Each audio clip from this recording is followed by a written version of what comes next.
अस्सलाम वालेकुम रहमतुल्लाहि व बरकातुहू। नाज़रीन इकराम, आज के आई फोकस टीवी के कुछ ख़ास प्रोग्राम्स की तफसील बताना चाहता हूँ। जैसा कि आपको मालूम है, हर हफ्ते इतवार के रोज़ हमारे ज़्यादा प्रोग्राम होते हैं।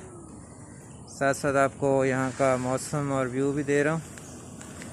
पिनंग मलेशिया जॉर्ज टाउन में हम इस वक्त बाहर निकले हैं थोड़ा सा मौसम एंजॉय करने के लिए, कुछ वर्जिश सैर के लिए।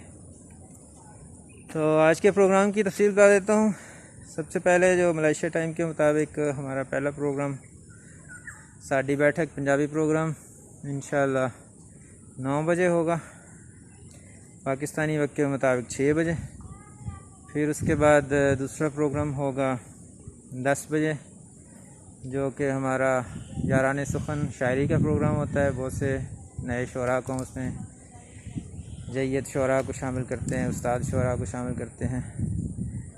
और उसके बाद एक ख़ास प्रोग्राम है आज, बहुत मशहूर शायर फ़िरोज़ नातिक खुसरो साहब पाकिस्तान के शायर हैं, उस्ताद शायर हैं, बुज़ुर्ग शायर हैं।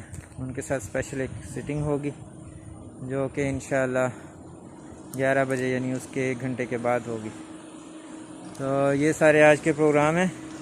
पाकिस्तानी वक्त इससे 3 घंटे पीछे कर लें तो वो हो जाता है, यानी 6 बजे होगा, फिर 7 बजे होगा, फिर 8 बजे। 3 प्रोग्राम हैं आज हमारे। जो दोस्त इसमें शामिल होना चाहें आएँ और ज़रूर इन प्रोग्राम्स को एंजॉय करें। अस्सलामु अलैकुम रहमतुल्लाहि व बरकातुहू।